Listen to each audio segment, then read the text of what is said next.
Love marriage करने से घरवाले नाराज होते हैं क्या?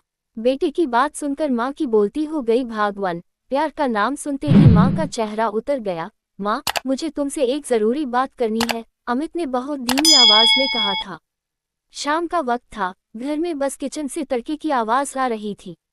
माँ, सविता देवी, जो हमेशा अपने बेटे की हर बात को हंसी में लेती थी, उस दिन कुछ अलग था। चेहरे पर हल्की थकान और मन में कई सवाल। क्या हुआ बेटा, तू इतना गंभीर क्यों दिख रहा है? अमित ने होंठ भींचते हुए कहा। माँ, मैं किसी से प्यार करता हूँ। बस यही एक वाक्य, और सविता देवी का चम्मच हाथ से गिर गया। क्या कहा तूने? जी माँ, मैं किसी से प्यार करता हूँ, और मैं उससे शादी करना चाहता हूँ। सविता देवी की आंखें फैल गई। अमित, तू जानता है हम लोग किस घर के हैं, कैसी सोच के हैं? ये लव मैरिज वैरेज हमारे घर में नहीं चलती।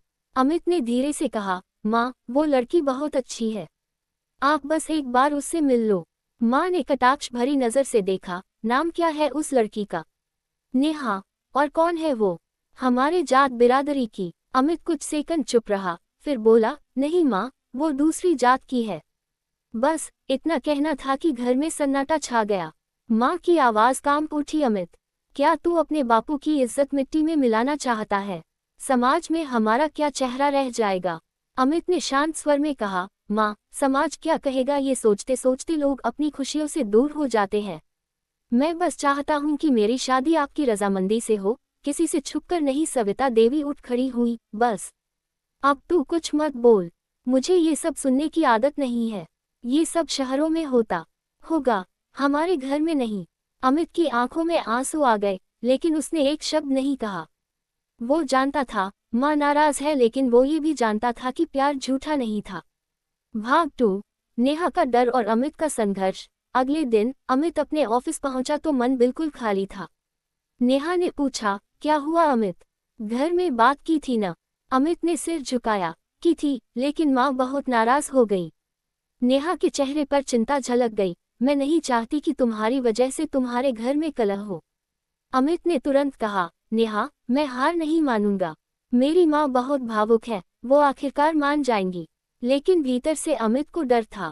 माँ के पास अपने अनुभव थे, समाज का डर था, और गांव की परंपराएं थी जो पीढ़ियों से चली आ रही थी।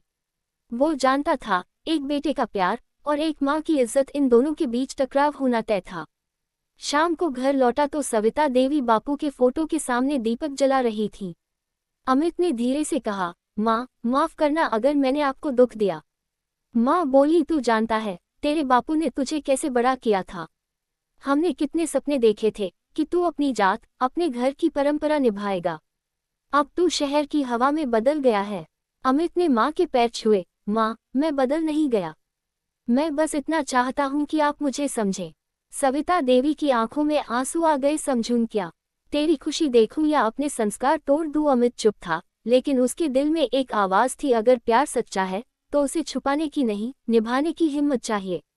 रात को अमित ने अपने दोस्त रवि से कहा, यार, माँ मान ही नहीं रही, मैं क्या करूं? रवि ने कहा, भाई, माँ को प्यार से समझा।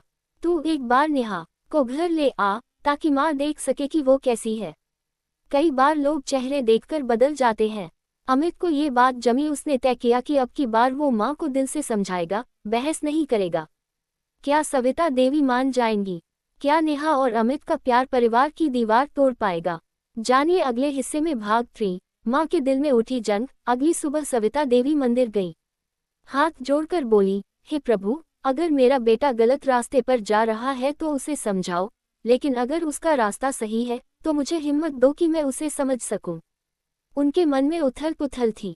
एक तरफ समाज का डर कि लोग क्या कहेंगे, दूसरी तरफ वो बेटा जिसके लिए उन्होंने अपनी जवानी, अपना सुख सब कुर्बान कर दिया था। शाम को अमित ऑफिस से लौटा तो देखा माँ चुपचाप बैठी है। माँ, आप मंदिर गई थी? हाँ बेटा, भगवान से दुआ मांगने, मेरे लिए, तेरे लिए भी, और अपने लिए भी। अमित ने झिझकते हुए कहा, माँ, मैं चाहता हूँ कि आप नेहा से एक बार मिलो। आप मिलोगी तो जानोगी कि वो कितनी अच्छी लड़की है। सविता देवी ने थोड़ी देर सोचा, फिर बोली, अगर मैं मिल भी लूं तो क्या फर्क पड़ेगा? समाज को तो नहीं बदल सकती मैं। अमित बोला, माँ, समाज तो तब बदलेगा जब कोई पहला कदम उठाएगा। मैं वही कदम उठाना चाहता हूँ, लेकिन आपकी रजामंदी से। सविता देवी ने बेटे के चेहरे की तरफ देखा। वो वही मासूम चेहरा था जिसे उन्होंने बचपन में रोते देखा था, स्कूल जाते देखा था, और आज उसी चेहरे पर दृढ़ता थी। माँ के दिल में एक आवाज उठी, क्या मैं अपने बेटे की खुशी छीन लूं सिर्फ इसलिए कि समाज कुछ बोलेगा। नेहा से पहली मुलाकात 2 दिन बाद सविता देवी ने हामी भर दी। ठीक है, बुला ले उस लड़की को, देखती हूँ कैसी है वो। अमित के चेहरे पर मुस्कान आ गई। अगले दिन नेहा आई सादे सलवार सूट में, सिर पर दुपट्टा, आंखों में घबराहट लेकिन चेहरे पर विनम्रता। सविता देवी ने उसे देखा। तू नेहा है? जी। नमस्ते आंटी। तू जानती है ना, हम अलग जाति के हैं। जी आंटी, लेकिन मैंने कभी ये नहीं सोचा कि प्यार जात देखता है। मैंने बस अमित को इंसान के रूप में देखा है, उसका दिल, उसकी सोच। सविता देवी ने कुछ नहीं कहा। उन्होंने बस चाय रखी और नेहा को ध्यान से देखा। वो संस्कारी, विनम्र और सच्ची लग रही थी। चाय के बाद नेहा ने जाते जाते माँ के पैर छुए। आंटी, अगर मैंने कुछ गलत किया हो तो माफ कर देना। मैं बस अमित के साथ एक इज्जत भरी जिंदगी जीना चाहती हूँ। सविता देवी का दिल कांप गया। वो सोच में डूब गई। ये लड़की तो वैसी नहीं जैसी मैंने सोचा था। इसमें तो अपनापन है, लेकिन क्या लोग मानेंगे। रात को अमित ने पूछा, माँ कैसी लगी नेहा? सविता देवी चुप रही, फिर बोली, बेटा लड़की तो अच्छी है, लेकिन मुझे डर लगता है। तेरे चाचा, तेरे ताऊ, पूरा गांव क्या कहेगा? अमित ने कहा, माँ कभी आपने सोचा था कि मैं शहर में रहकर खुद की पहचान बनाऊंगा? तब भी तो लोगों ने कहा था सविता अपने बेटे को बिगाड़ रही है, लेकिन आपने किसी की नहीं सुनी थी। अब बस एक बार और वही हिम्मत दिखा दो माँ।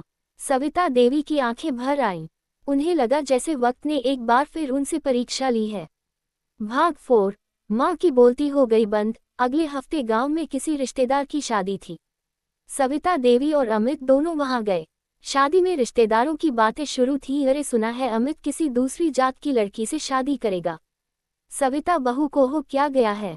लड़के को तो शहर बिगाड़ देता है। ये बातें सविता देवी के कानों में पड़ रही थी।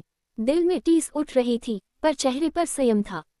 अचानक मंच से पंडित जी ने कहा, देखिए आज के बच्चों में एक कमी है, ये लोग अपनी परंपरा भूल गए हैं। सविता देवी के भीतर कुछ टूट गया। वो उठी और पूरे हाल में आवाज दी, पंडित जी, अगर परंपरा का मतलब किसी की खुशी छीनना है, तो ऐसी परंपरा का क्या मतलब? सब लोग चौंक गए, सन्नाटा छा गया। वो बोली, मेरा बेटा अगर किसी से प्यार करता है तो उसमें बुराई क्या है? मैंने अपने पति को खोया, पर अपने बेटे को नहीं खोना चाहती। अगर वो लड़की मेरे बेटे को सच्चा प्यार देती है तो मैं उसका स्वागत करूंगी, चाहे समाज कुछ भी कहे। पूरा हॉल खामोश। लोगों के चेहरों पर हैरानी थी। अमित की आंखों से आंसू निकल आए। वो दौड़कर माँ के पैरों में गिर गया। माँ, आपने जो कहा उसके लिए मैं आपका हमेशा ऋणी रहूंगा। सविता देवी ने बेटे का सिर सहलाया। बेटा, मुझे आज समझ आया, समाज नहीं, माँ की ममता सबसे बड़ी होती है। और अगर बेटा सच्चा है तो उसकी पसंद भी सच्ची होगी। कुछ महीनों बाद अमित और नेहा की शादी हुई, सादगी से, माँ की मौजूदगी में। रिश्तेदारों ने भले कम आशीर्वाद दिया, पर माँ की आंखों में संतोष था। माँ बोली, आज मैं सबको जवाब दे सकती हूँ, प्यार कोई गुनाह नहीं, वो तो इंसानियत की पहचान है। कहानी का संदेश, कभी कभी माँ की नाराजगी प्यार की गहराई से होती है, लेकिन जब वो अपने बच्चे की सच्चाई देख लेती है